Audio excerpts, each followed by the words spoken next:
नमस्कार मेरी प्यारी लॉयल फैमिली, मैं हूं आपका दोस्त मनीष और स्वागत है आपका आपके अपने चैनल राज की बात पर। दोस्तों, आज की कहानी सिर्फ डराएगी नहीं, यह आपके मन की परतों को खोल देगी।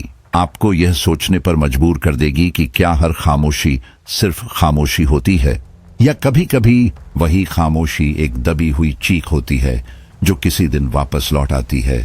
आज की इस दास्तान में हम चलेंगे एक ऐसी घाटी में जहां हवा सुनती है, सन्नाटा बोलता है और सच छिपाया जाता है मिट्टी, आवाज और यादों के नीचे।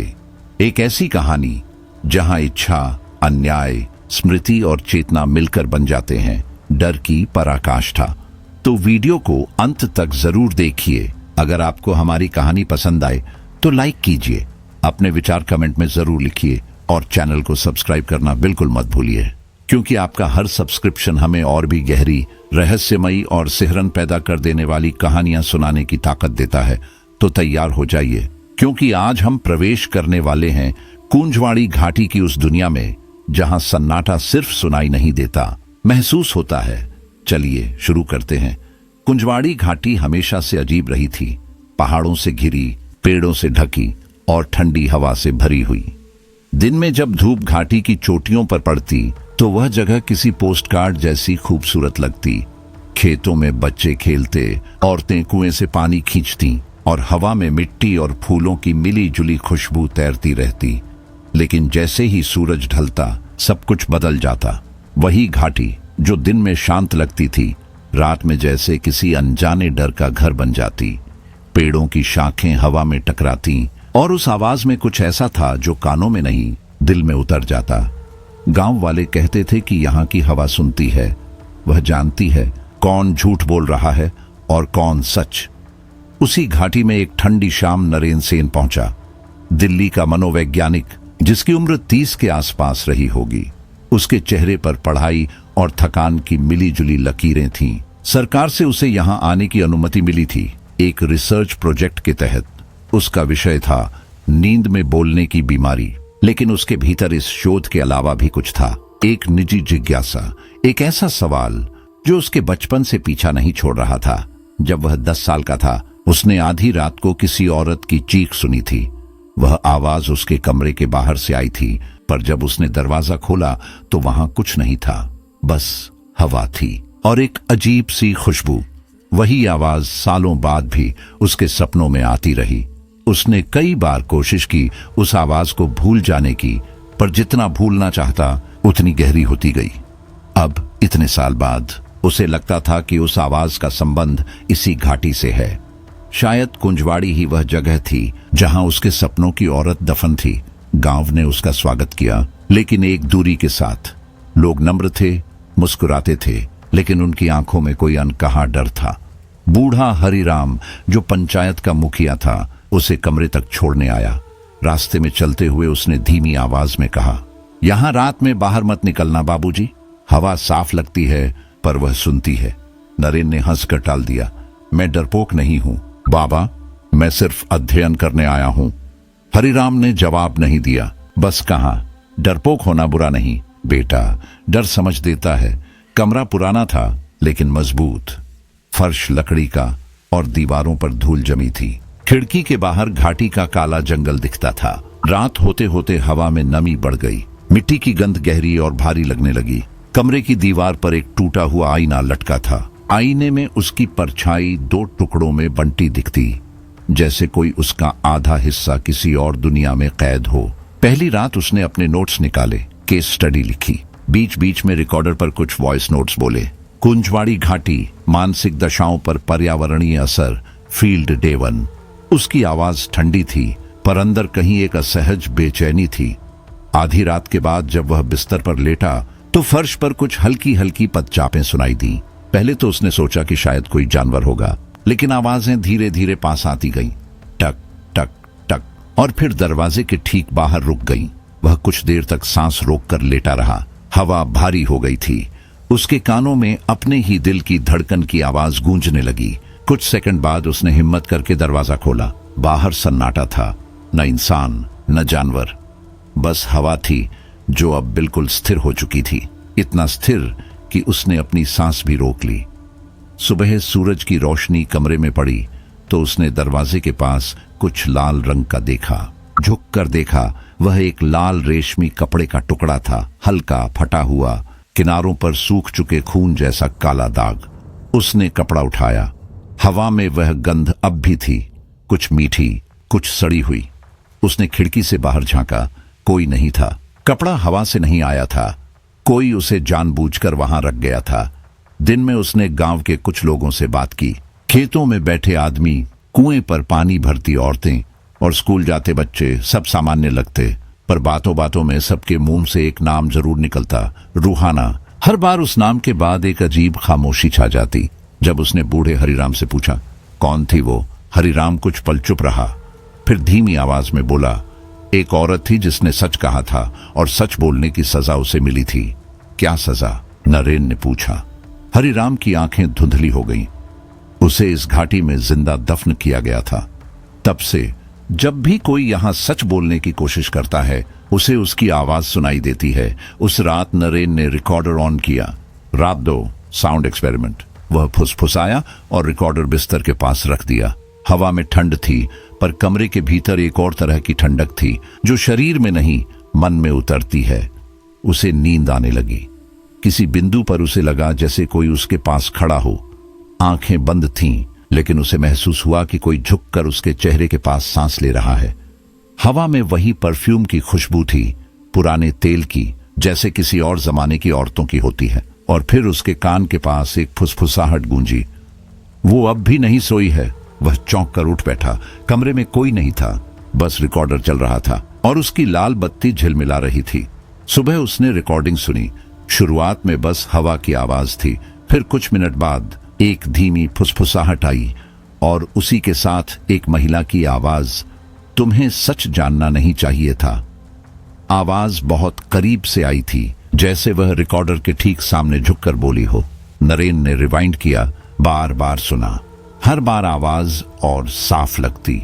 वह किसी डर या चेतावनी की नहीं, किसी नाराजगी की थी, जैसे कोई औरत उसे रोकना चाह रही हो। उस दिन उसने गांव में और गहराई से पूछताछ की। किसी ने कुछ नहीं बताया, सबने बस सिर झुका लिया। शाम को हरिराम आया और बोला, अब वापस चले जाओ बेटा, यहां कोई जवाब नहीं मिलेगा। नरेन ने कहा, लेकिन मैं जवाब लेकर ही जाऊंगा। रूहाना का सच मुझे जानना ही होगा। हरिराम के चेहरे पर झुंझलाहट थी। तुम्हें लगता है तुम उसे खोज लोगे? उसने खुद को मिटा दिया था ताकि बाकी जिंदा रह सकें। अब अगर तुम उसे जगाओगे तो वह तुम्हें भी सोने नहीं देगी। उस रात हवा तेज थी, दरवाजे हिल रहे थे और दीवारें जैसे सांस ले रही थीं। नरेन ने अपने नोट्स को बार बार देखा, फिर उसने कमरे की खिड़की से बाहर झांका। घाटी का जंगल काला दिख रहा था। पेड़ों के बीच कुछ सफेद हिलता हुआ दिखा, जैसे कोई साड़ी का पल्लू हो।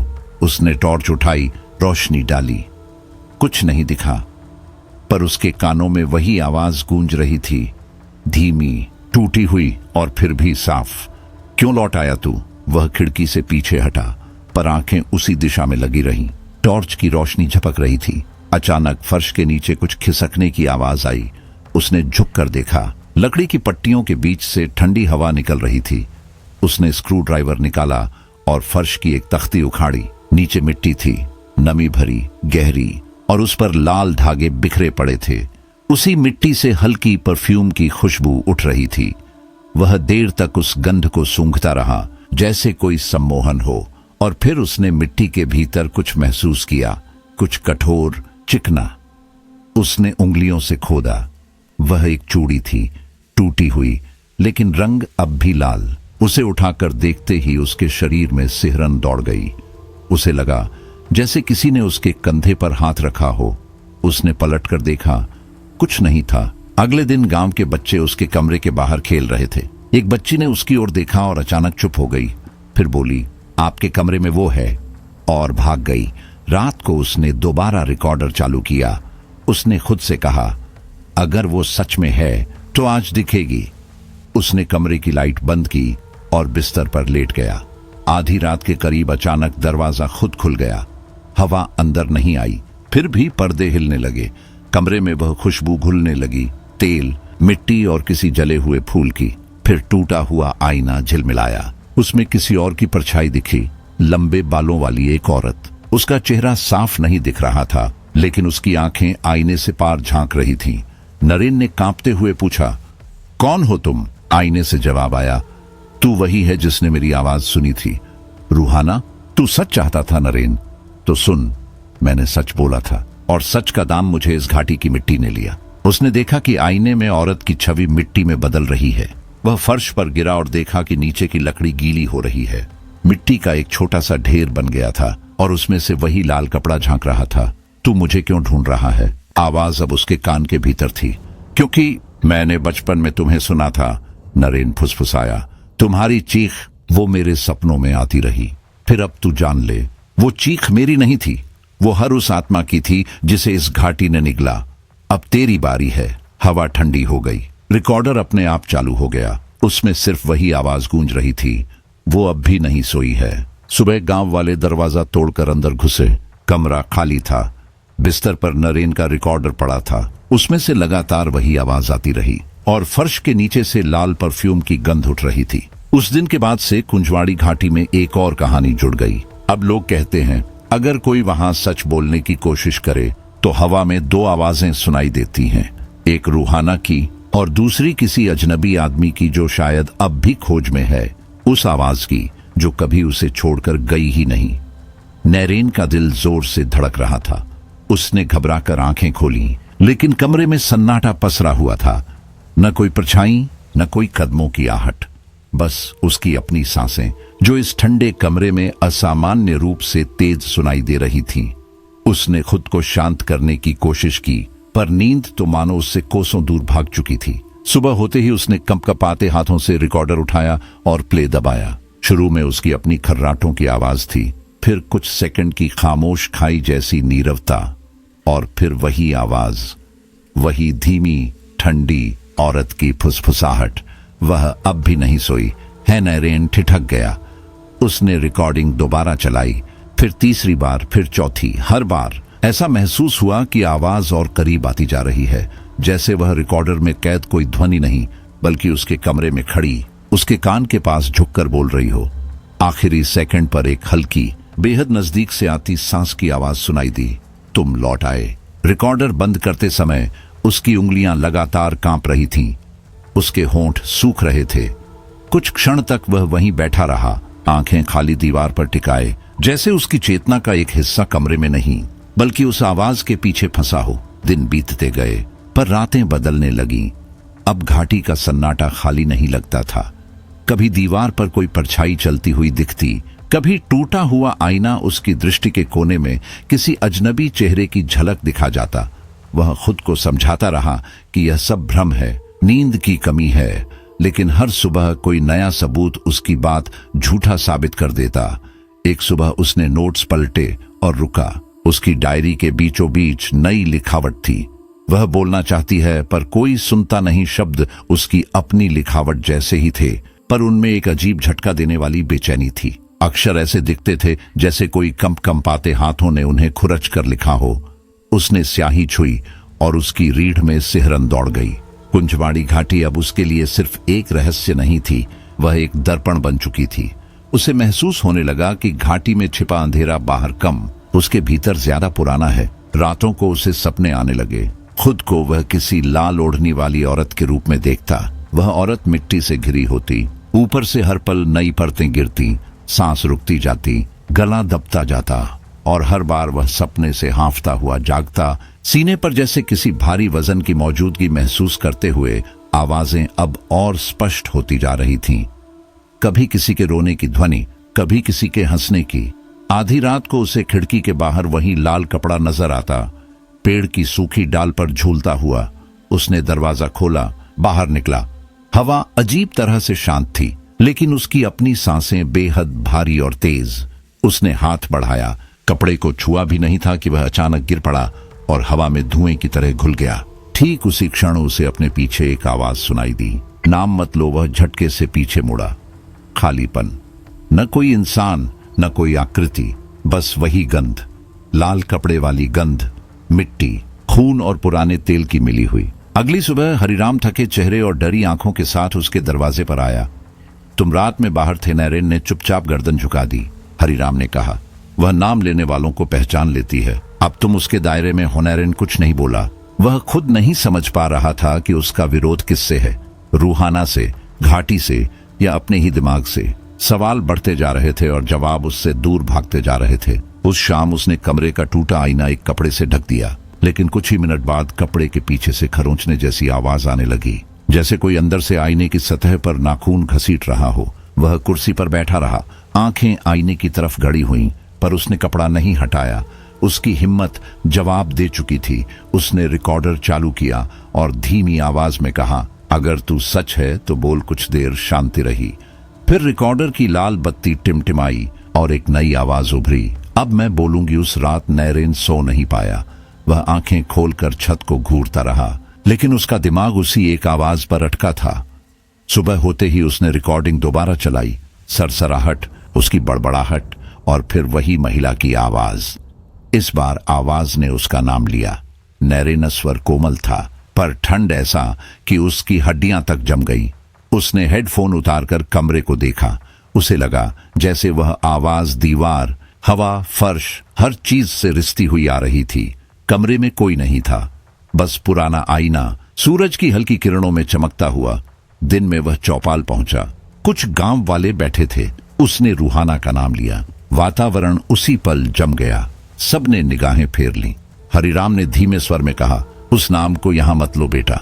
हवा सुनती है। एक और आदमी बोला, जो नाम लेता है उसकी नींद चली जाती है, और यहां की रात नींद से ही तो बचाती है। अब गांव की हर आंख में, हर चेहरे पर, हर खामोशी में नरेन को एक ही बात दिखाई देने लगी।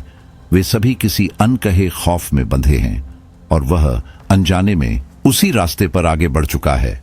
गांव के हर चेहरे पर अब उसे एक ही सच दिखाई देने लगा था। किसी की आंखों में दहशत, किसी की नजरों में बचाव, और किसी की जुबान पर चुप्पी की परतें। डर यहां हवा की तरह था, बिना आकार के, पर हर सांस में मौजूद। दिन चढ़ते ही उसने गांव के पुराने स्कूल की ओर जाने का फैसला किया। वहां अब पढ़ने वाला कोई बच्चा नहीं था, कोई अध्यापक नहीं था, बस जालों से ढकी खिड़कियां, दीवारों पर उतरती पपड़ी और सूनी मरी हुई खामोशी। दरवाजे के ऊपर एक टूटी हुई तख्ती लटक रही थी। उस पर लिखा था, शिक्षा मंदिर रूहाना देवी। नाम पढ़ते ही नरेन सन्न रह गया, जैसे किसी ने अचानक उसकी छाती के भीतर ठंडा पत्थर रख दिया हो। वह अंदर बढ़ा। कमरे की दीवार पर उखड़ी हुई पेंट के नीचे कुछ शब्द उकेरे हुए थे, खुरचे हुए, जल्दबाजी में, जैसे किसी ने अंतिम सांस से पहले लिखे हों। सच मत बोलो। ये दो शब्द दीवार से ज्यादा उसके दिमाग पर उकेरे हुए महसूस हुए। कमरे के कोने में टूटी हुई मेज पड़ी थी। उस पर कुछ पुराने कागज बिखरे हुए थे। उसने उनमें से एक उठाया और पढ़ा, रात की आवाजें सुनने से बेहतर है अंधा हो जाना। नरेन ने मुट्ठी भींच ली। यह जगह अब स्कूल नहीं थी। ये किसी भी कहानी से बढ़कर एक दफनाया हुआ दर्द था, एक अधूरी सच्चाई की समाधि। उस रात जब वह अपने कमरे में लौटा तो हवा का स्वभाव बदल चुका था। दरवाजे की दरारों से आती ठंडी हवा भीतर के माहौल को किसी श्मशान की तरह स्थिर बना रही थी। लालटेन की लौ कांप रही थी, जैसे उसका डर दीवारों पर परछाइयों में बदलने लगा हो। अचानक खिड़की का पर्दा जोर से हिला। उसी झोंके के साथ लाल ओढ़नी का एक पतला टुकड़ा हवा से लहराता हुआ भीतर आ गिरा। वह टुकड़ा उसके पैरों के पास टिक कर रह गया। कमरे में वही जानी पहचानी गंध फैल गई, सड़े हुए फूलों, पुरानी मिट्टी और किसी औरत के तेल के मिले जुले गंध की बीमार सुगंध। तभी दीवार पर एक परछाई उभरी। वह इंसान की शक्ल में थी, लेकिन उसका कोई चेहरा नहीं था। वह हिल नहीं रही थी, बस कांप रही थी, जैसे उसके भीतर कुछ जीवित हो। नरेन ने डरते हुए हाथ उठाया, पर उसके बढ़ते ही वह परछाई दीवार पर ऊपर की ओर ऐसे खिसकने लगी मानो किसी अदृश्य ताकत ने उसको पकड़ लिया हो। हवा अचानक थम गई और फिर कमरे में वो आवाज गूंजी। अब सुन नरेन के लिए यह रात और दिन की सीमा मिटने का क्षण था। अब उसका मन दो हिस्सों में बंट चुका था। दिन में वह नरेन था, तर्क, विज्ञान और वास्तविकता में यकीन रखने वाला, पर रात में वह किसी और में बदल जाता, जैसे उसकी आंखों से कोई और देख रहा हो, उसके सपनों पर कोई और का अधिकार हो। अब सपने और नींद दोनों उसके दुश्मन थे।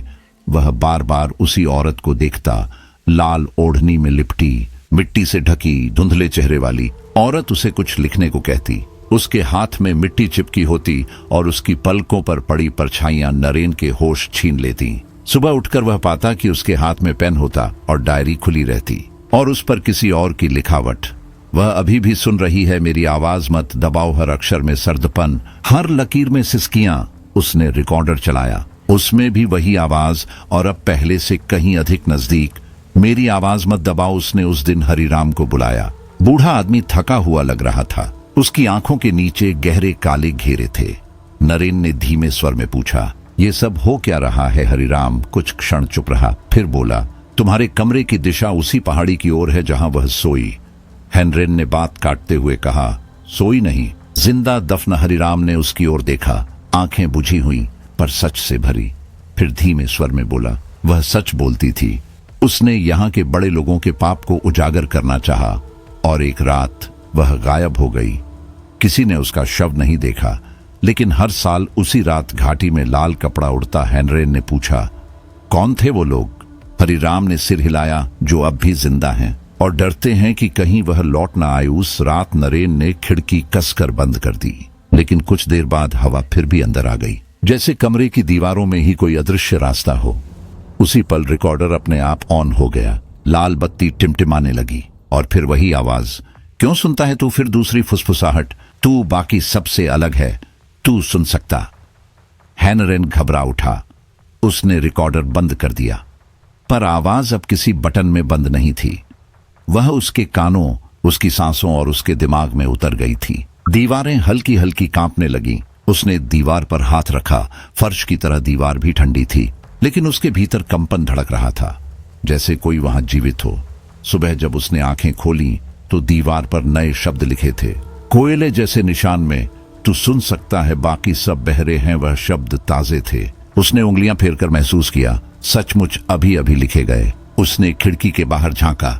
घाटी शांत थी, लेकिन हवा में एक धीमी गूंज थी, जैसे कोई अनवरत फुसफुसा रहा हो। अब तू मेरी आवाज बन। नरेन ने गहरी सांस ली।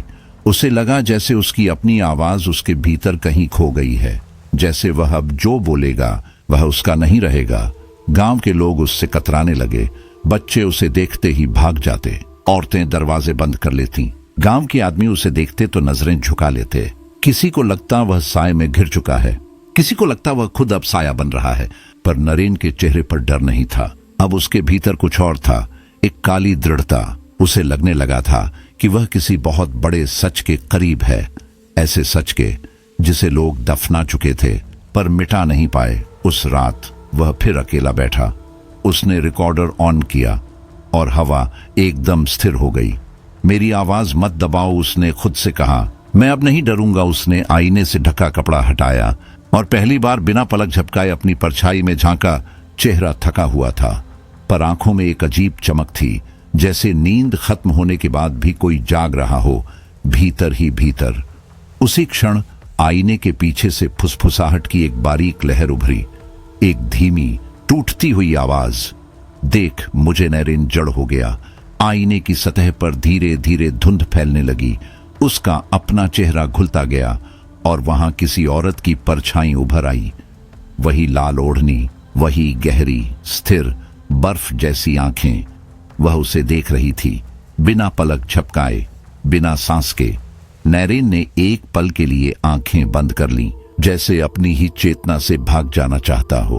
पर जब उसने आंखें दोबारा खोली, आईना बिल्कुल साफ था, परछाई गायब, सब कुछ सामान्य, सिवाय उसकी धड़कन के, जो जैसे अब किसी और लय में चल रही थी। कुंजवाड़ी की हवा अब हवा नहीं रही थी। वह सुनती थी, वह बोलती थी और अब वह जवाब देने लगी थी। नरेन को एहसास होने लगा था कि उसने जिस रिसर्च की शुरुआत की थी वह अब कागज, रिकॉर्डिंग या नोट्स में सीमित नहीं थी। यह उसके भीतर प्रवेश कर चुकी थी। आवाजें अब बाहर की नहीं थीं, वे उसके मन के कमरों में रहने लगी थीं। और जब आवाजें भीतर बस जाएं, तो सन्नाटा भी जिंदा हो उठता है। उसका चेहरा बदलने लगा था।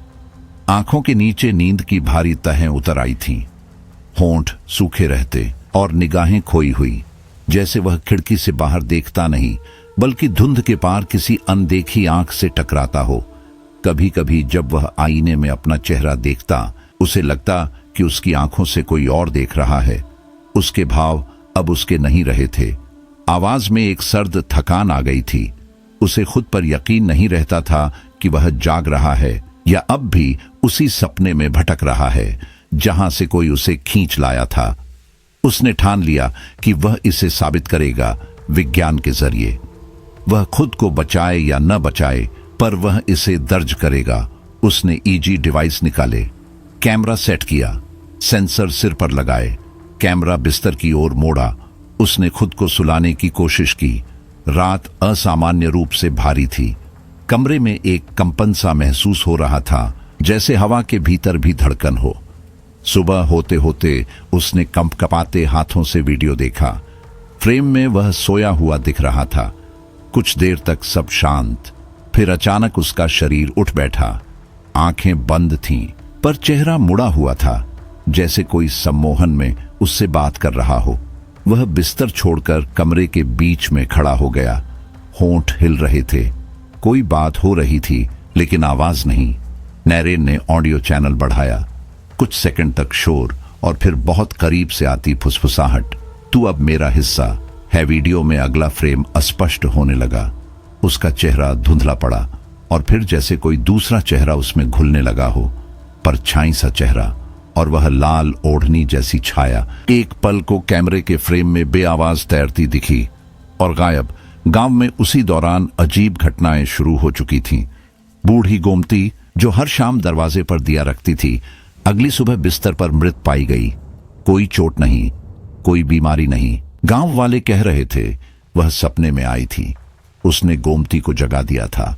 नैरेन का वैज्ञानिक दिमाग इसे संयोग मानना चाहता था, लेकिन उसकी आत्मा अब कांपने लगी थी। हरिराम ने उसे वही बात दोहराई। वह अब जाग गई है और हर बार तू उसकी बात सुनता है, तू उसे और बुलाता है। नैरेन चुप रहा। उसके भीतर अब डर से ज्यादा खिंचाव था, मानो कोई उसके अंदर जगह बना रहा हो, शांत, लगातार और निश्चित। एक दोपहर उसे फर्श की लकड़ी के नीचे कुछ असमान लगा। उसने तख्ती हटाई। नीचे मिट्टी में दबी लोहे की एक पुरानी ट्रंक रखी थी, जंग लगी हुई, भारी और सड़ी मिट्टी की गंध छोड़ती हुई। ट्रंक खोलते ही उसके भीतर से अतीत की सांस निकली। कुछ पुराने कपड़े, फटी चिट्ठियां और एक डायरी। रूहाना नाम देखते ही उसकी उंगलियां ठिठक गईं। डायरी के पन्ने पीले थे, लेकिन लिखावट साफ थी। गुस्सा नहीं था उन शब्दों में, बस टूटी हुई आत्मा की थकान। उसने पढ़ना शुरू किया। सच कहना पाप नहीं, पर यहां सच सुनना गुनाह है एक। और पन्ने पर लिखा था, अगर मेरी आवाज कोई सुन सके तो उसे बता देना, मैं अब भी यहां हूं। नैरेन की सांसें धीमी पड़ गईं। उसे महसूस हुआ कि यह पंक्तियां कागज पर नहीं, सीधे उसकी चेतना पर लिखी जा रही हैं। दिन में वह डायरी पढ़ता और रात में वही शब्द उसकी नींद में बोलने लगते। कभी उसे लगता वह खुद रूहाना है, कभी वह जागता तो उसे लगता उसके हाथ, उसकी आंखें, उसकी सांस किसी और की है। एक रात उसने आईने में देखा। उसका चेहरा मुस्कुरा रहा था, पर उसे याद नहीं था कि उसने मुस्कुराया था वही रात। कमरे की दीवार पर उभरे शब्द, मैं बोल नहीं सकती पर तू बोल। नैरेन ने कांपते हुए दीवार छुई। दीवार ठंडी थी, लेकिन उसके नीचे धड़कन थी, धीमी, लगातार, जिंदा। उसी पल हवा में फिर वही गंध फैल गई, मिट्टी की, लोहे की ओर, उस लाल ओढ़नी की। फिर किसी ने उसके कान के बिल्कुल पास बहुत धीरे फुसफुसाया, अब हम एक हैं। वह पीछे लड़खड़ाते हुए हटा, सांसें तेज, शरीर कांपता हुआ। उसने आईने की तरफ दोबारा देखा, पर उसमें उसका चेहरा नहीं था। आईने में एक औरत की आंखें थीं, ठंडी, निर्जीव और भीतर तक चीर देने वाली। अब नरेन के लिए वास्तविकता और भ्रम का कोई अंतर शेष नहीं था। उसके भीतर से एक प्रश्न निकला, अगर मैं नहीं हूं तो कौन हूं? यह प्रश्न उसके होंठों से निकला था, लेकिन जवाब उसकी आवाज में नहीं था। जवाब भीतर से आया, तू वही है जो सुने जाने के लिए मरा था। नरेन का पूरा अस्तित्व कांप उठा। वह खुद से बोल नहीं रहा था, उसके भीतर कोई और था जो उसकी भाषा, उसकी सांस और उसके शरीर का इस्तेमाल कर रहा था। उसने किसी तरह रिकॉर्डर चालू किया और टूटी हुई हिम्मत से पूछा, क्यों? मैं जवाब फिर उसी सर्द आवाज में आया, क्योंकि तू सुन सकता है बाकी सब बहरे हैं। धीरे धीरे उसकी चाल बदल रही थी, बोलने का अंदाज बदल रहा था। उसकी आंखों में अब वैसा भाव नहीं था जैसा किसी इंसान में होना चाहिए। गांव के लोग उससे कतराने लगे। किसी ने उसके दरवाजे पर नींबू और मिर्च बांध दी। कुछ बच्चे उसे देखते ही भाग जाते, पर नरेन अब इन सब से परे जा चुका था। उसके लिए अब सिर्फ रात, आवाजें और वह लाल ओढ़नी ही शेष रह गए थे। हर रात उसे एक ही एहसास बुलाता, सरसराती ओढ़नी, गीली मिट्टी की गंध और वह नाम जो अब उसकी आत्मा में दर्ज हो चुका था। जब वह लिखता, पंक्तियां खुद लिखी जाती। उसके हाथ तो हिलते थे, लेकिन इरादा उसका नहीं होता था। उसकी उंगलियों में किसी और की धड़कन आ बसी थी। एक रात हवा अचानक थम गई। कमरे की दीवार पर दो परछाइयां उभरी, एक उसकी और उसके ठीक बगल में स्त्री की आकृति। वह आकृति थोड़ी झुकी हुई, स्थिर लेकिन जिंदा सी। नरेन ने पीछे देखा, कमरा खाली था। उसने फिर दीवार की तरफ देखा। परछाई अब और पास आ चुकी थी। उसने कांपते हाथ से दीवार की ओर हाथ बढ़ाया। परछाई ने भी हाथ बढ़ाया। ठंड इतनी कि वह हड्डियों में उतर जाए, उंगलियां छूने ही वाली थीं और उसकी सांसें रुक गईं। वह लड़खड़ाकर जमीन पर गिर पड़ा। जब होश लौटा, दीवार पर सिर्फ एक ही परछाई थी और वह उसकी नहीं थी। कुंजवाड़ी अब उसके बाहर नहीं, उसके भीतर बस गई थी। हवा उसकी सांसों से चलती थी और सन्नाटा उसके विचार पूरे करता था। उसने आईने की तरफ देखा और इस बार वह सचमुच मुस्कुराया, लेकिन वह मुस्कान इंसानी नहीं थी। वह स्वीकृति थी, सरेंडर थी, भय की सीमा के दूसरी तरफ की मुस्कान। अब डरने लायक कुछ बचा ही नहीं था, क्योंकि डरने वाला हिस्सा अब मर चुका था। कुंजवाड़ी के जंगल में एक पुराना मंदिर था, सालों से निषिद्ध कहा जाता था। रूहाना को आखिरी बार उसी मंदिर के पास देखा गया था। उसके बाद कोई उसे जिंदा नहीं मिला। मंदिर के बारे में गांव वाले बात तक नहीं करते। रात में वहां से आती आवाजों का वर्णन करने की किसी में हिम्मत नहीं थी। मंदिर की दीवारें टूटी थीं, मूर्तियां आधी धंस चुकी थीं और अंधेरे में उभरते निशान किसी दफनाए गए राज की तरह दीवारों में चिपके हुए थे। नरेन अब रुकने वाला नहीं था। वह मंदिर जाने के लिए निकला। जंगल की शाखाएं उसके कपड़ों से टकराती रहीं, जैसे रोकना चाहती हों। हवा ठंडी होती गई। मंदिर के टूटे दरवाजे पर काई जमी थी। उसने भीतर कदम रखा। दीवारों पर उखड़ा हुआ रंग, गहरे खुरचे हुए निशान, किसी पुरानी कहानी की चीख की तरह। उसके कदमों की आवाज गूंजती और उसी गूंज के भीतर एक और आवाज दबकर सुनाई देती, नरेन। वह आवाज इतनी धीमी, इतनी ठंडी थी कि उसके भीतर तक सिहरन उतार गई। उसने चारों ओर देखा, कोई नहीं, पर हवा में वह नाम बार बार गूंज रहा था। दीवारों पर उभरे शब्दों में उसने वही लिखा हुआ देखा जो उसने अपने कमरे में देखा था, सन्नाटा। मेरी जुबान है। नरेन के कदम वहीं थम गए। उसने महसूस किया कि मंदिर उसके आने का इंतजार कर रहा था। अचानक उसके पैर के नीचे कुछ कठोर चीज महसूस हुई। उसने मिट्टी हटाई और फिर उसका दिल जैसे रुक गया। वह एक मानव कंकाल था और उसके गले में वही लाल कपड़ा, वही जो उसने कई रात पहले अपनी खिड़की पर देखा था। सूखा खून उस कपड़े पर चिपका हुआ था, लेकिन लाल रंग ताजा सा चमक रहा था। नरेन का हाथ कांप उठा। उसने फुसफुसाया, मैंने कुछ नहीं किया, पर उसकी आवाज में सच नहीं था, क्योंकि अब सच उसका नियंत्रण नहीं था। जुब उसने एक बार फिर दीवार की ओर देखा। उसकी सांस अटक गई। वहां लिखा था, अक्षर दीवार पर उभर रहे थे, पर हाथ नरेन का बस एक माध्यम था। उसकी उंगलियां स्थिर थीं, फिर भी शब्द खुद बनते जा रहे थे। किसी और शक्ति की पकड़, किसी दफन आदेश की पुनर्जागृति। वातावरण का अंधेरा उसकी सांसों में उतर रहा था। मंदिर की छत से टपकती बूंदों की आवाज अब सामान्य नहीं लगती थी, जैसे कोई पुरानी आत्मा रो रही हो, अपने ही इतिहास पर विलाप करती हुई। मिट्टी और राख की गंध मंदिर की दीवारों में ढंसी हुई थी और वही गंध अब नरेन की सांस का हिस्सा बनती जा रही थी। उसने खुद को पीछे खींचा, लेकिन उसका मन नहीं हटा। वह पहली बार खुद को इन पत्थरों, दीवारों और अंधेरे में दिखने लगा। उसे लगा जैसे वह अब केवल शरीर में खड़ा नहीं बल्कि इस मंदिर की परतों में बसा हुआ है।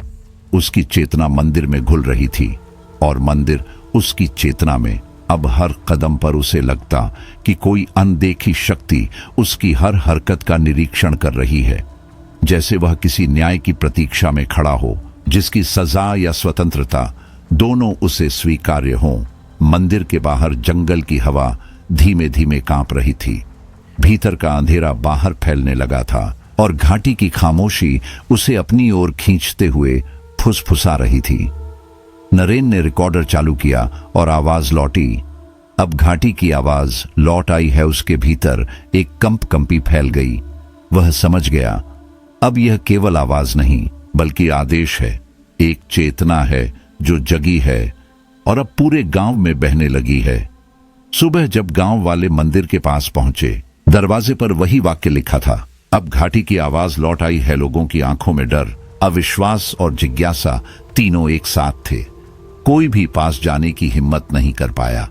वे सिर्फ खड़े रहे, जैसे वे जानते हों कि जो चल रहा है उससे भागकर भी नहीं बचा जा सकता। नरेन अब अकेला नहीं था और वह इंसान भी नहीं था। उसकी चेतना और मंदिर का अंधेरा अब एक हो चुके थे। लाल कपड़ा हवा में हल्का झूल रहा था, जैसे किसी पुराने श्राप ने अपना काम पूरा कर लिया हो। नरेन का शरीर पीछे छूट चुका था। उसकी मौजूदगी अब धुंधली परछाई बन चुकी थी। आधी हवा, आधी आवाज, पूरा सन्नाटा। यह पहली बार था जब घाटी में खामोशी के भीतर सुकून था, भयानक पर सुकून, जैसे किसी लंबे आरोप, किसी दबे सच या किसी पुरानी प्रतिशोध कथा को अंततः मुक्ति मिल गई हो। घाटी बदल चुकी थी। अब रातें पहले से ज्यादा भारी थीं, सन्नाटा पहले से ज्यादा जिंदा था और हवा में एक अदृश्य कंपन बस चुका था, जैसे कोई सुन रहा हो हमेशा। नरेन का नाम किसी ने नहीं लिया। वह जैसे गांव के इतिहास से मिट गया, पर उसकी उपस्थिति हर घर, हर कमरे और हर सांस में थी। बच्चे रात में चौंक कर उठते, बूढ़े सिहरते और औरतें दरवाजों के पीछे अंधेरे की ओर मुंह करके खामोश खड़ी रहती। गांव अब नींद में भी बोलने लगा था। वही शब्द, वही सवाल, मैं हूं या मैं वह हूं हरिराम, जो अब पछतावे की उम्र में पहुंच चुका था, टूटे स्वर में स्वीकार कर बैठा। हमने रूहाना को मंदिर में बंद किया था क्योंकि उसने सच कहा था। उसकी आंखों में अब डर नहीं था, सिर्फ थकान और अपराध बोध। पर अब यह कहानी किसी एक की नहीं रह गई थी। यह घाटी की सामूहिक चेतना बन चुकी थी। एक साझा स्वप्न, एक साझा आवाज जो हर घर में, हर नींद में, हर रात में गूंजती। सुनो, अब मेरी आवाज तुम्हारे भीतर है। गांव वाले नहीं जानते थे कि आवाज बाहर से आ रही है या भीतर से, पर एक बात सब अब महसूस कर रहे थे। वे अब अलग अलग इंसान नहीं रहे, वे एक ही चेतना में बंध चुके थे। कुंजवाड़ी अब केवल एक घाटी नहीं थी, वह अब जाग चूकी थी। वह आवाज अब हर विचार पर, हर कदम पर, हर सांस पर हावी थी। मंदिर की दीवार अचानक भीतर से फट गई। दरार में लाल कपड़ा बाहर झूलता दिखाई दिया, मानो किसी प्राचीन चेतना की सांस अब पत्थर की कैद से मुक्त हो चुकी थी। हवा में फिर वही गंध फैल गई, गीली मिट्टी और सड़े फूलों जैसी, जो किसी कोमल क्षण में भी भय पैदा कर दे। गांव के बच्चे खेल छोड़कर मंदिर की ओर बढ़े। उनके चेहरों पर चीख नहीं थी, पर एक भयावह शांति थी, एक शांतिपूर्ण आतंक जो हर दिल को एक साथ थाम लेता था। दीवार फटने के बाद जो दृश्य सामने आया वह अब मनुष्यों की समझ से परे था। सन्नाटा, जो पहले एक डर था, अब उनकी अपनी चेतना में बदल चुका था और वही सन्नाटा अब बोलने लगा। हवा, पत्थर और खालीपन तीनों ने मिलकर एक ही वाक्य बोल दिया, जो घाटी की सांस बन गया। अब सन्नाटा मेरा नहीं, तुम्हारा है। यह शब्द अब सिर्फ सुनाई नहीं देते थे, ये महसूस होते थे। गांव के हर व्यक्ति को अचानक एक अजीब समझ मिलने लगी, जैसे उन्होंने स्वीकार कर लिया हो, डर खत्म नहीं हुआ, बस अब वह साझा है। अब कोई अकेले सपने नहीं देखता था, हर हृदय एक ही सुर में फुसफुसा रहा था, मैं हूं या मैं वो हूं। अब हवा, आवाज और सन्नाटा तीन हिस्से नहीं थे, वे एक चेतना बन चुके। थेनरेन कहीं दिखाई नहीं देता था, पर उसकी मौजूदगी हर जगह थी। लाल कपड़ा अब सिर्फ संकेत नहीं था, वह चेतना का ध्वज बन चुका था। कोई भागता नहीं, कोई चिल्लाता नहीं, सभी अब भीतर की आवाज सुनते थे। कुंजवाड़ी अब जीवित थी, उसकी खामोशी अब शून्य नहीं, जीवन थी। कुछ दिन बाद लोगों ने कहना शुरू किया, नरेन लौट आया है। पर वह वैसा नरेन नहीं था। उसकी चाल अब इंसानी नहीं लगती थी। उसकी मुस्कान में ऊष्मा नहीं, एक जमी हुई स्थिरता थी। वह गांव वालों के सामने खड़ा होता और धीमे स्वर में कहता, अब मैं सुन सकता हूं। जो तुमने दबाया था उसकी आंखों में इंसानियत के स्थान पर गहरी ठंडी चेतना बस चुकी थी। उसके शब्द किसी अनजानी भाषा में निकलते, गांव के लोग समझ न पाते, पर बूढ़ा हरिराम सुने हुए चेहरे के साथ फुसफुसाता, ये वही शब्द हैं जो रूहाना आखिरी दिनों में बोलती थी। अब नरेन की आवाज दो स्वरों में बोलती, एक पुरुष एक स्त्री। दिन में वह गलियों में घूमता और लोगों की आंखों में छिपा डर पकड़ लेता। रात में वह दीवारों से बातें करता और उसकी हंसी कभी खाली कमरों में गूंजती तो कभी उसकी रुलाई ईंटों में समा जाती। उसकी आंखों में अब मैं नाम की कोई चीज नहीं बची थी। वह बार बार कहता, ये मेरा नहीं, मेरा हिस्सा है। उसके गले में लाल ओढ़नी रहती, मानो वह उसके शरीर नहीं, उसकी पहचान का भाग हुआ। उसकी डायरी खुद लिखी जाती, उसके हाथ सिर्फ औजार रह गए थे। उसकी परछाई कमरे में खुद चलती और उसका मैं कहीं पीछे छूट गया था। एक रात हरिराम ने साहस जुटाया और नरेन के कमरे तक पहुंचा। किसी ने उसे जाते देखा था। सुबह लोग हरिराम को मृत पाए। उसकी हथेली पर खून से उकेरे शब्द थे। मैंने उसे बंद किया था। शब्द इतने स्थिर थे मानो हाथ नहीं, किसी इच्छा ने उन्हें लिखा हो। गांव में अफरा तफरी नहीं हुई क्योंकि चीखने वाली चेतना अब बची ही नहीं थी। सब जानते थे नरेन अब व्यक्ति नहीं, चेतना का खोल है और वह चेतना अब सबकी है। उसका शरीर चलता पर उसमें कई आवाजें रहती, उसकी सांसें चलती पर उनमें घाटी बोलती। उसका नाम अब बेकार था क्योंकि अब सभी एक ही दिशा में डूब चुके थे। एक ही आवाज, एक ही सन्नाटा, एक ही पहचान, कुंजवाड़ी घाटी। अब भय की जगह नहीं, एक सामूहिक मन थी जहां कोई अकेला नहीं और कोई आजाद नहीं। अब वह केवल नरेन नहीं था, वह अब घाटी की चेतना में विलीन हो चुका था। कभी कभी वह खुद को पहचानता और ठीक उसी क्षण पहचान धुंध की तरह बिखर जाती। आईने में वह खड़ा होता, खुद को देखता, लेकिन उसकी आंखों में सिर्फ गहरी ठंडी परछाई दिखती। वह परछाई मुस्कुराती रहती, जबकि बाहर खड़ा उसका चेहरा स्थिर, खाली और भावहीन बना रहता।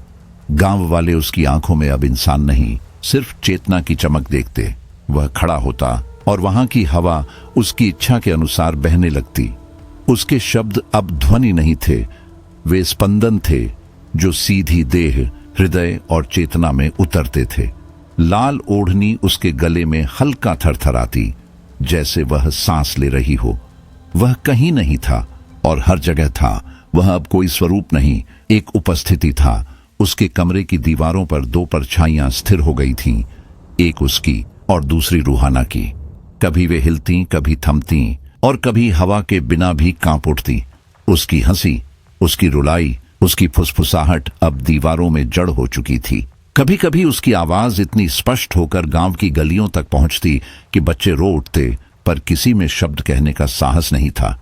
अब भय बाहर का नहीं, भीतर का हो चुका था। अंत में वह आईने के सामने खड़ा था, उसका चेहरा ठहरा हुआ, परछाई मुस्कुराती हुई और लाल ओढ़नी हवा में उसी गति से लहराती जैसे वह। उसकी धड़कन हो अब नरेन आदमी नहीं, चेतना बन चुका था। भय, स्मृति और रहस्य का संयुक्त आकार। कुंजवाड़ी की रातें अब पहले से कहीं अधिक रहस्यमय थीं। जंगल में अनजानी रोशनियां चमकती, शाखाओं से फुसफुसाहटें उतरती और एक ही वाक्य बार बार उभरता, सुनो। जो अधूरा है। नरेन जंगल की ओर बढ़ता गया। उसे पता नहीं था कि वह किसे खोज रहा है और कुछ दूर वही पुराना स्कूल खंडहर में बदल चुका। रूहाना ने कभी वहीं बच्चों को पढ़ाया था। दीवारें टूटी थीं, प्लास्टर उखड़ा था, मगर वहां अब भी आकृतियां, उकेरे नाम और धुंधले निशान मौजूद थे, जैसे स्मृतियां पत्थर के भीतर कैद हों और उसी पत्थर से झांक रही हों। वह रुका। दीवार पर उभरता चेहरा उसने देखा। वह उसका नहीं था, वह रूहाना थी। उसकी सांस ठहर सी गई। उसे समझ आया कि यह भूत नहीं, स्मृतियों की प्रतिध्वनि है। वो प्रतिध्वनि जिसे दफनाया गया पर मिटाया नहीं जा सका। अब उसे समझ आने लगा, रूहाना एक आत्मा नहीं, वह सामूहिक अपराध बोध और अनकही सच्चाइयों की स्मृति चेतना थी। गांव ने जो दबाया था वह अब लौट आया था और वह स्मृति अब नरेन के भीतर जड़ें बना चुकी थी। वह आगे बढ़ता रहा, फुसफुसाहटें उसके भीतर उतरती गईं। तू अलग नहीं, तू ही वह आवाज है जो दबी थी और अब जाग चुकी हैनरिन की चेतना अब उसका निजी क्षेत्र नहीं थी। वह महसूस करने लगा कि उसका दिमाग किसी और की स्मृति का विस्तार है। उसने समझ लिया वह अब खोजने वाला नहीं, खोजा जाने वाला है। तभी जंगल के अंधेरे में उसने एक छोटी लड़की की आकृति देखी।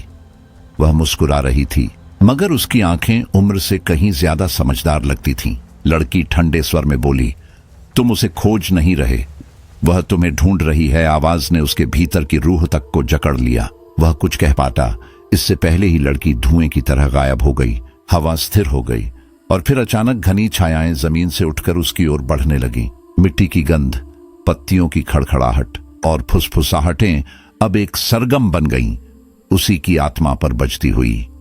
नरेन चलता रहा, जंगल उसे भीतर खींचता रहा और हर कदम पर उसे महसूस हुआ वह अब अपने भीतर नहीं उतर रहा, वह घाटी के भीतर उतर रहा है। उसके चारों ओर पेड़ों की रेखाएं तिरछी, लंबी और अस्थिर हो गई। अंधेरा अब खाली नहीं था, वह जीवित था। हवा अब सिर्फ बह नहीं रही थी, वह बोल रही थी।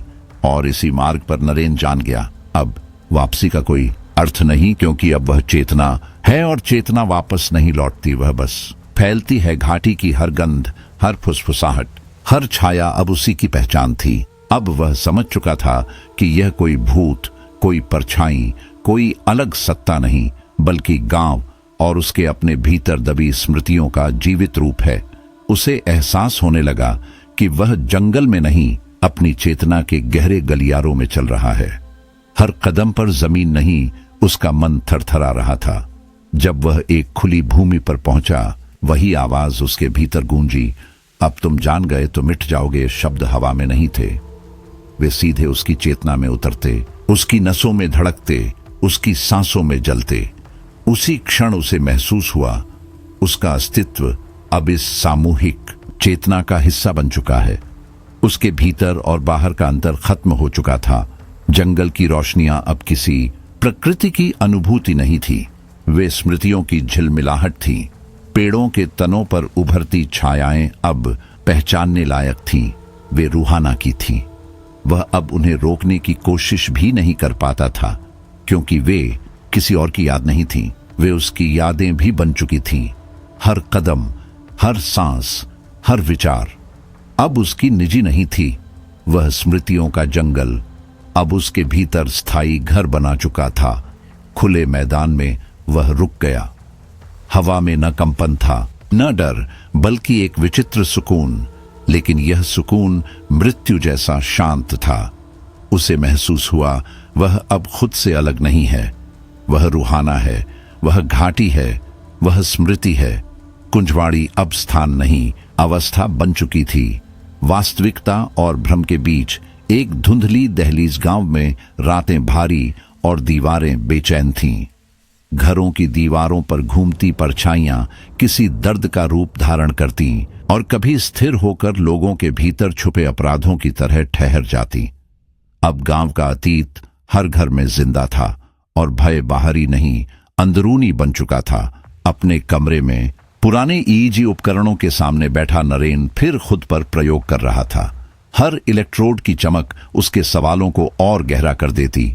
कौन बोल रहा है मेरे भीतर? किसकी इच्छा मेरी चेतना को नियंत्रित कर रही है? क्या मैं हूं भी या नहीं? उपकरण चालू होते ही उसके भीतर की चेतना ने उत्तर दिया। आवाज ठंडी, अत्यंत शांत और असाधारण स्पष्ट थी। तू मुझे नहीं समझेगा, क्योंकि तू, मैं हैनरिन का मन कांप उठा। उसने महसूस किया अब वे दो नहीं, एक ही चेतना है। अब वह यादें देखने लगा जो उसने कभी जी ही नहीं थी। रूहाना की मौत, उसका प्रताड़ित सत्य, उसका दर्द, उसका दफनाया गया अस्तित्व, मंदिर की बंद दीवारें, लाल कपड़े की लहराती सांसें, और उसी रात वही आवाज बार बार, सन्नाटा। मेरी जुबान है। गांव में लोग रात को सोते और वही दृश्य देखने लगे। एक ही सपना, एक ही सन्नाटा, एक ही लाल कपड़ा हवा में झूलता। नरेन और रूहाना मंदिर के सामने खड़े। हर घर में वही कंपन, वही भय, वही दबा हुआ सच अब सबके भीतर गूंज रहा था। डर अब बाहरी घटना नहीं, वह सत्य था, और सत्य दबाए जाने पर भय बन जाता। हैनरेन अब अपनी चेतना के तले और गहराई में उतरता चला गया। उसने महसूस किया, भय भूत नहीं, भय सच है। भय वह स्मृति है जिसे मिटाया गया, और जैसे ही वह आईने के सामने खड़ा हुआ, उसकी सांसें तीव्र थीं, पर आंखों में स्थिर स्वीकार्यता थी। उसके प्रतिबिंब में अब नरेन का चेहरा नहीं था, वहां रूहाना थी। लाल कपड़ा उसके बालों में समाया हुआ और आंखों में वही गहरी चेतना चमक रही थी।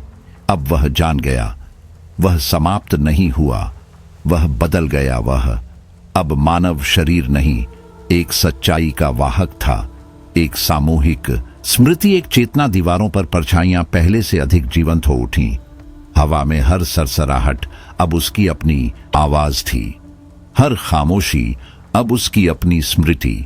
कुंजवाड़ी घाटी अब केवल पहाड़ों का क्षेत्र नहीं, वह अब एक जीवित मन थी, जिसके केंद्र में नरेन और रूहाना एक ही चेतना, एक ही आवाज, एक ही सत्य के रूप में धड़क रहे थे। वह अब देखकर समझ चुका था, वह केवल देख नहीं रहा, बल्कि पूरे गांव की सामूहिक चेतना में परिवर्तित हो चुका है।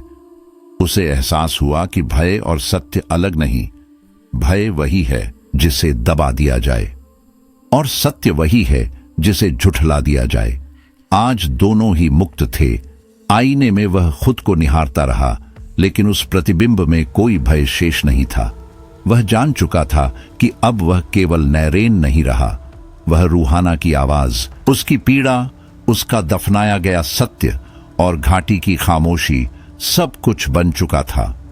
चेतना अब उसके भीतर सीमित नहीं थी। वह समझ गया, चेतना व्यक्ति की नहीं, स्मृति, दर्द, अन्याय और दबे हुए सच की होती है। आईने में स्थिर परछाई, लाल ओढ़नी की लहर और वह ठंडी संतुष्ट मुस्कान अब उसकी संपूर्ण पहचान थी। जंगल, घाटी, मंदिर, गांव, सभी स्मृतियां अब उसमें विलीन थीं। उसका मन, उसकी आत्मा और उसकी चेतना अब एक ऐसी सत्ता थी जो किसी एक शरीर की नहीं, एक युगल स्मृति की थी। अब न वह न रूहाना, अब केवल एक ही चेतना, जिसका स्वरूप भय था और उद्देश्य सत्य। वह आंखें बंद करके आईने को महसूस करता और समझ जाता, भीतर और बाहर का अंतर समाप्त हो चुका है। कुंजवाड़ी घाटी अब कोई भौतिक स्थान नहीं रही थी।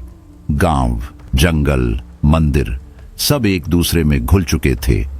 हवा में, मिट्टी में, दीवारों में और हर दरवाजे की चरमराहट में वही खामोशी धड़क रही थी। वह खामोशी जो अब सुनी नहीं जाती बल्कि महसूस की जाती थी। गांव वाले एक ही वाक्य बोलते हुए घूमते, सन्नाटा ही सच है हर घर में, हर कोने में, हर सपने में। वह चेतना जीवित थी। अंतिम अध्ययन के लिए नरेन ने रिकॉर्डर चालू किया। उसकी उंगलियां स्थिर थीं, पर भीतर आवाजें उठ रही थीं। वह समझना चाहता था, क्या वह अब भी मैं है? पर जैसे ही रिकॉर्डिंग शुरू हुई, उसमें उसकी नहीं, रूहाना की आवाज गूंजी, ठंडी, स्थिर, अपरिवर्तनीय। वह आवाज शब्द नहीं, आदेश की तरह उसकी आत्मा में ढंस गई। वह समझ गया, वह अब चेतना का वाहक है। उसने धीमे स्वर में खुद से कहा, मैं वह नहीं जो सोचता है, मैं वह हूं जो सुना गया। और इसी क्षण उसकी पहचान पूरी तरह बदल गई। वह लाल कपड़े में खुद को लपेटकर घाटी की खाई की ओर बढ़ा। हर कदम पर हवा फुसफुसाती रही, अब मेरा और तेरा फर्क खत्म नरेन। घाटी की खाई में विलीन हो गया, पर चेतना बनी रही, क्योंकि चेतना मिटती नहीं, वह केवल रूप बदलती है। कुछ समय बाद गांव में एक नई शिक्षिका आई। उसका नाम था अरुणा। शांत, गहरी आंखें और उसके गले में वही लाल दुपट्टा। गांव वाले उसकी मुस्कान देखकर कांप उठते, पर जैसे जैसे दिन बीता, वे भी उसी सामूहिक शांति में डूबते गए। अब घाटी में कोई शोर नहीं था, कोई दहशत चीख नहीं रही थी, लेकिन सन्नाटा और गहरा और सजीव और अनंत हो चुका था। रूहाना का चक्र पूरा हो चुका था, पर आवाज समाप्त नहीं हुई। लाल दुपट्टा, घाटी की हवा, मंदिर की चुप्पी अब मिलकर एक नई चेतना बन चुके थे। गांव के सपनों में, बच्चों की नींद में और औरतों की स्थिर आंखों में वही वाक्य गूंजता रहा, आवाज कभी नहीं मरती, बस सुनने वाले बदल जाते हैं। अब कुंजवाड़ी घाटी पूरी तरह एक ही चेतना थी, एक ऐसा सन्नाटा जो अब सत्य था, और वही भय और वही अंतिम आवाज। सन्नाटा ही सच है, अब इसे रोकने वाला कोई नहीं था। नैरेन, रूहाना और अरुणा, ये 3 नाम अब केवल नाम नहीं रहे, वे चेतनाएं बन चुकी थीं, और वह चेतना अब पूरे गांव की नींद, सपनों और अस्तित्व में घुल चुकी थी। घाटी की हर रात अब अनुभव बन चुकी थी, डर से परे और सत्य से गहरी। लाल कपड़े की झिलमिलाहट, हवा की फुसफुसाहट और मंदिर की स्थिर निस्तब्धता, ये सिर्फ प्रतीक नहीं थे, ये स्वर थे। गांव वाले अब दुनिया को आंखों से कम और चेतना से अधिक महसूस कर रहे थे। भय अब उनके बाहर नहीं, भीतर था, और सत्य, भय का ही दूसरा रूप नैरेन, अब मिटा नहीं था। वह पूरी तरह विलीन हो चुका था, और उसी विलय में वह सबसे अधिक जीवित था। घाटी अब केवल भौगोलिक स्थान नहीं रही, यह समय, स्मृति, न्याय और सन्नाटे का मिश्रित मन बन चुकी थी। अब लाल दुपट्टा, खामोशी और चेतना एक ही सत्ता थे। स्थायी, अडिग और जागृत अरुणा उसी पुराने स्कूल में पढ़ाने लगी जहां कभी रूहाना ने सपने बोए थे। स्कूल में प्रवेश करते ही उसे हर दीवार में दबी सांसें सुनाई देती। रात होते ही वही वाक्य दीवार पर उभर आया, सन्नाटा, मेरी जुबान है। अरुणा के भीतर अचानक पुरानी लय लौट आई। यह सिर्फ अक्षरों का उभरना नहीं था, यह स्मृति, सत्य और संवाद था। वह समझ गई, यह खामोशी जीवित है और यह उससे बात कर रही है। स्कूल की धूल भरी मेज पर उसे नैरेन की पुरानी नोटबुक मिली। एक वाक्य उसके सीने में सीधा उतर गया, मैंने उसे समझा नहीं, इसलिए वह मुझ में बस गई। ये शब्द उसके हाथ नहीं, उसकी रूह को पकड़ते हुए लगे। हवा सरसराई, जैसे घाटी फिर उसका नाम पुकार रही हो। अब अरुणा समझ चुकी थी, वह कहानी का पात्र नहीं, वाहक है। नरेन की चेतना, रूहाना की स्मृति और घाटी का सन्नाटा, अब वह सब उसके भीतर बस चुका था। अब घाटी में हंसी भी बदल गई थी। बच्चों की मुस्कानें हल्की थीं और उनकी आंखों में एक असामान्य शांति थी। ये शांति डर से जन्मी नहीं थी, ये समझ से बनी थी। वे जानते थे कि घाटी अब सुनती है। डर अब चीख की मांग नहीं करता, डर अब दर्पण था। अरुणा आईने में खड़ी हुई, उसने देखा पीछे लाल दुपट्टा हवा में लहरा रहा था। उसके प्रतिबिंब की मुस्कान वही थी, रूहाना की। वह समझ गई, अब मैं केवल शिक्षिका नहीं, मैं स्मृति हूं, मैं सत्य हूं, मैं चेतना हूं। लाल दुपट्टा, खामोशी और जागी हुई हवा, अब ये तीनों एक ही धड़कन थे, और यही धड़कन पूरी घाटी में गूंज रही थी। दीवारों, वृक्षों और पगडंडियों पर अब कोई परछाई भागती नहीं थी, वे थमी रहती थीं, जैसे सच को अब छिपाने की जरूरत न हो। घाटी अब भय नहीं चाहती थी, वह स्वीकार कर चुकी थी, और स्वीकार में एक अजीब सुकून होता है। अब लोग भागते नहीं, वे सुनते हैं। खामोशी अब खाली नहीं, वह साक्षी है। अरुणा ने महसूस किया कि जीवन और मृत्यु कोई दो अवस्थाएं नहीं, वे चेतना के दो मार्ग हैं, और कुंजवाड़ी अब दोनों मार्गों को एक साथ जीती है।